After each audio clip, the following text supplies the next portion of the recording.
Bismillahirrahmanirrahim. Anak-anak, kita lanjutkan ke subtema 3, manusia dan benda di lingkungannya. Ya, silakan dibuka buku paketnya halaman 121 pembelajaran ke-1. Di situ ada sebuah iklan. Ada sebuah iklan, isinya adalah semua berawal dari kita. Awal yang baik, akhir yang baik. Aku ada. Nah, kita jawab bersama-sama ya. Ibu menjelaskan, kalian menjawab. Produk apa yang ditawarkan dalam iklan tersebut? Produk apa, ayo? Produk air mineral.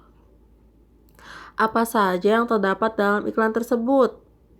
Ada kata-katanya, kemudian ada gambar produknya, kemudian ada orang-orang yang sedang meminumnya, ya.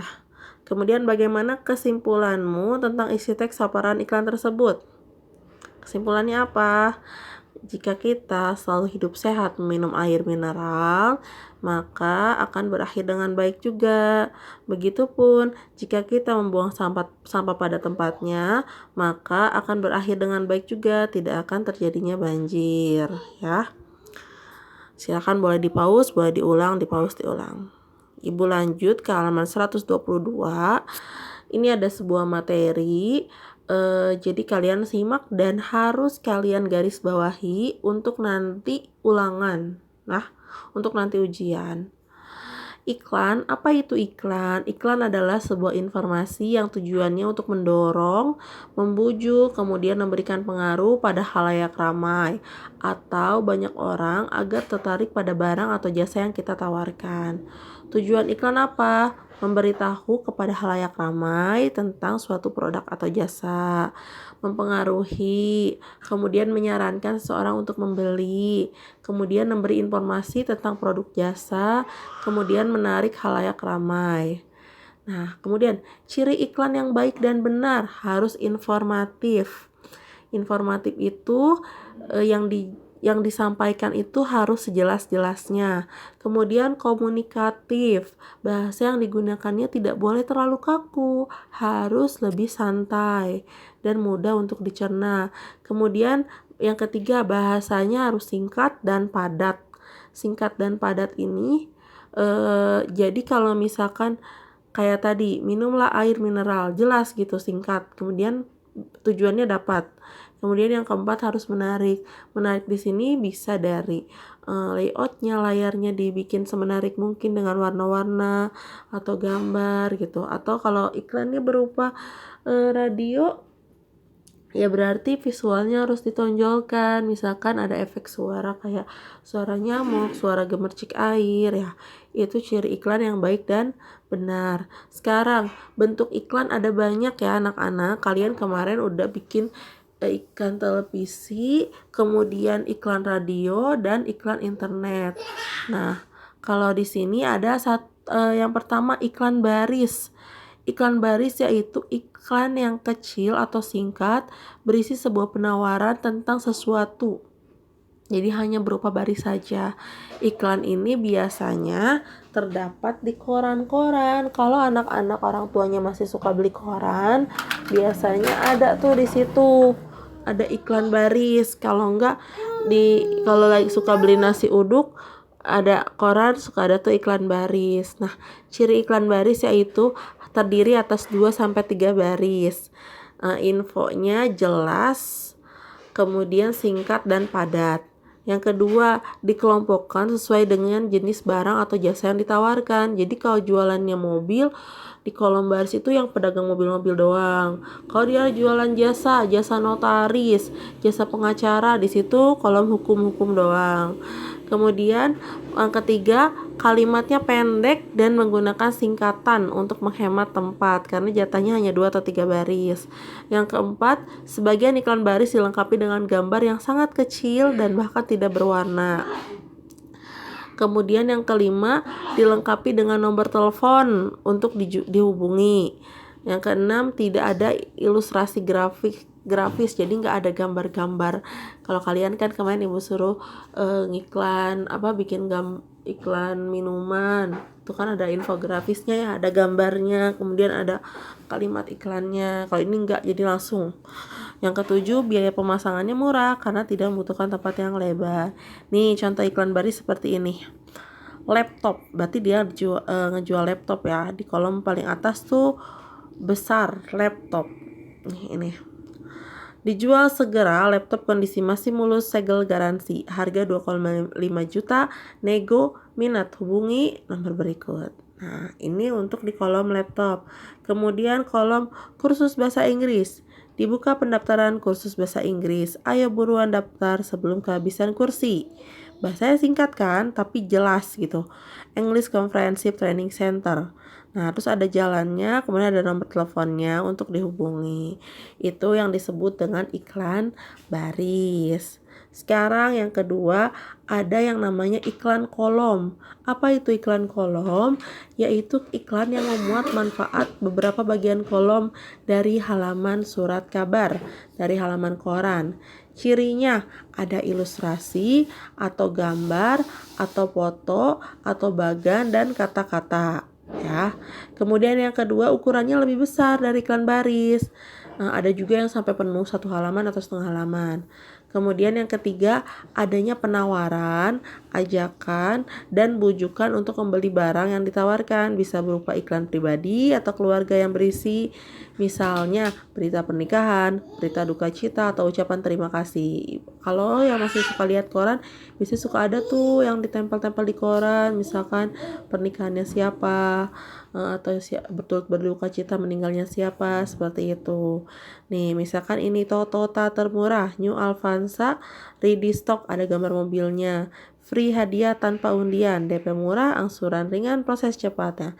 Ada seperti ini adalah iklan kolom. Kalau iklan kolom, otomatis ada gambarnya, kemudian ada infografis meskipun sedikit, ada gambar, kemudian di macam-macam seperti itu. Bisa ya bedakan mana iklan baris dan iklan kolom. Tugasnya ya di sini, tugas bahasa Indonesia adalah membuat iklan baris ya, membuat satu iklan baris. Mau iklannya berupa barang, laptop, atau kalian mungkin nanti televisi, dijual segera televisi kayak gitu, atau enggak jasa bisa kursus bahasa, kursus mobil, atau misalkan jasa notaris, apapun bisa ya. Ini tugas bahasa Indonesia. Sekarang dibuka halaman 124. Ada sebuah iklan di media cetak, udara segar tanpa asap rokok. Setiap orang punya hak untuk dapat menghirup udara segar di tempat umum, di tempat kerja, di dalam rumah, di tempat ibadah. Nah, apa maksud tujuan iklan di atas? Maksudnya apa? Supaya orang-orang paham bahwa tidak boleh merokok. Kemudian termasuk bentuk iklan apa? Iklan tersebut apabila dimuat dalam surat kabar. Iklan apa ini? Iklan layanan masyarakat dan iklan kolom karena ada gambarnya ya, bukan termasuk iklan garis. Kemudian kalian jelaskan kesimpulannya. Di sini adanya hak bagi setiap orang untuk menghirup udara segar. Karena menghirup udara rokok pun kita akan terpapar penyakit juga.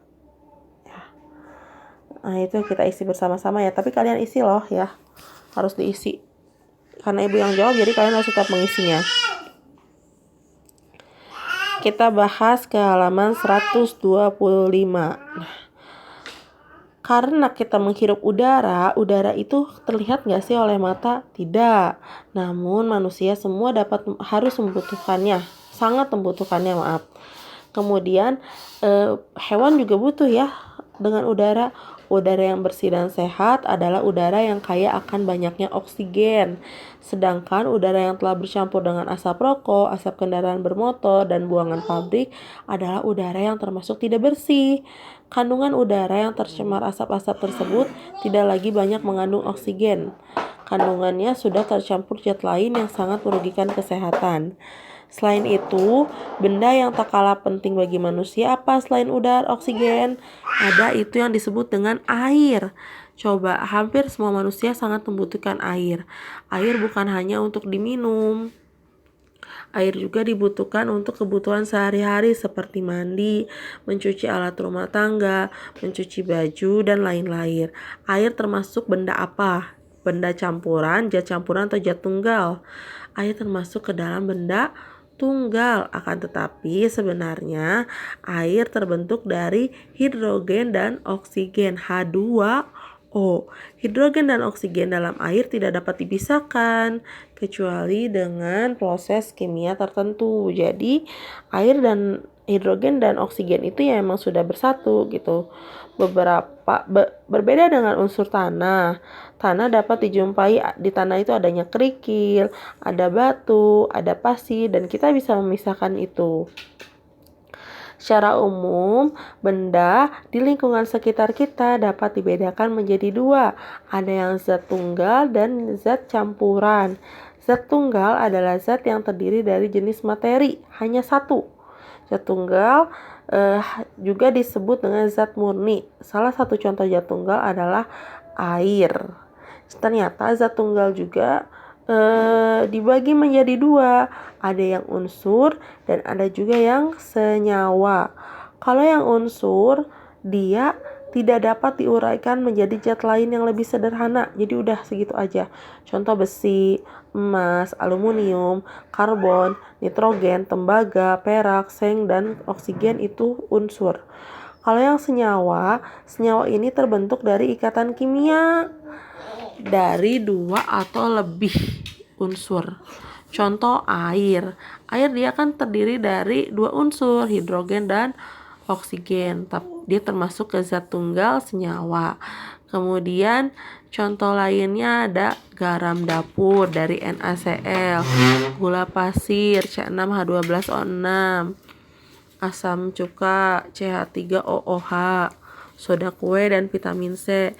Itu terdiri dari beberapa unsur. Nah, sekarang yang kedua yaitu campuran.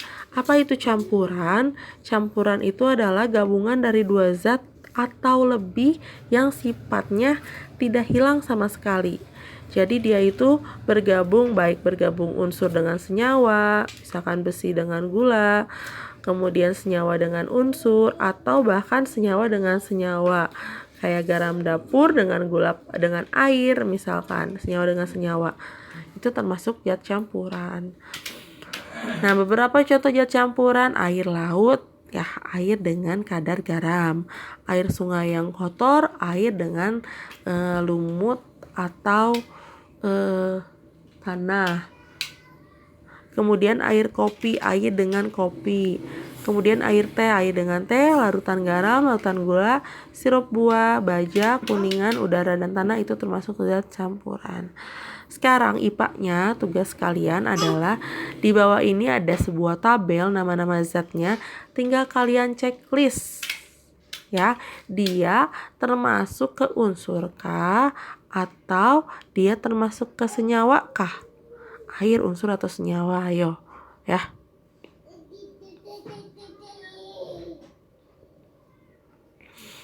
Itu untuk tugas IPA.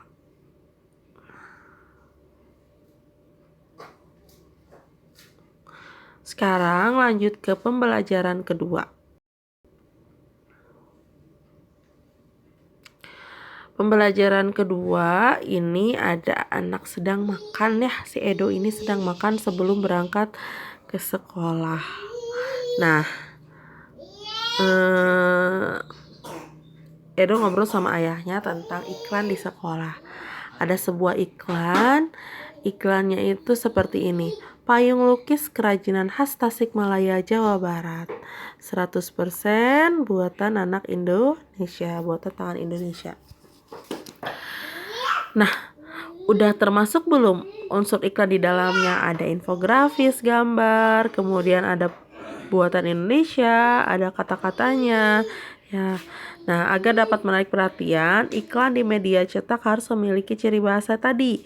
Singkat, padat, jelas, memiliki daya sugesti atau membujuk orang, kemudian harus dengan konotasi positif, dengan penekanan yang positif, payung lukis Kerajaan Nas Tasikmalaya. Akhirnya orang jadi tertarik. Kemudian harus objektif, jujur, singkat, jelas, dan menarik. Ingat, dalam sebuah iklan pun tidak boleh ada kebohongan. Jadi kalau memang fungsinya itu ya jelaskan, tidak boleh overclaim atau terlalu membesar-besarkan suatu manfaat dalam iklan. Karena apa? Ketika kita mengiklankan sesuatu dan ternyata kita overclaim, terlalu membagus-baguskan dan pada akhirnya tidak ada manfaatnya sama sekali. Yang pertama, kita sudah membohongi publik, membohongi orang. Yang kedua, kita sudah merugikan orang yang tadinya orang udah percaya, akhirnya mereka merasa terbohongi. Yang ketiga, kita pun sudah ikut berdosa, berjual beli dengan cara berbohong, ya. Jadi kalian itu harus jujur, singkat, jelas, dan menarik.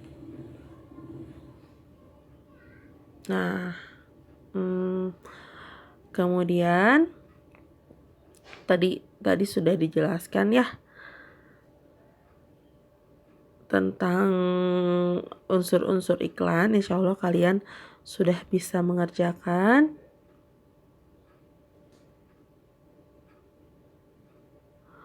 Sekarang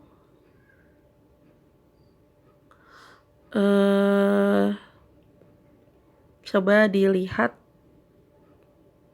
yang halaman 131.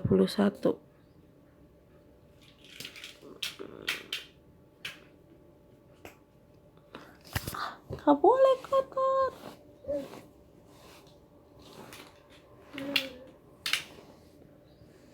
satu nomor 4 dan 5 saja. Simpan di luar.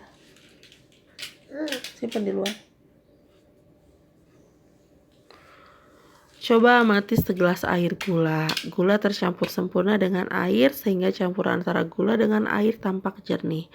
Berarti dalam hal ini gula tercampur rata dengan air.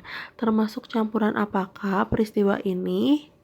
Campuran apa? Nomor 4. Kemudian nomor 5. Cobalah amati segelas air yang di dalamnya terdapat pasir. Apakah pasir dapat larut dengan sempurna sehingga larutan terlihat jernih?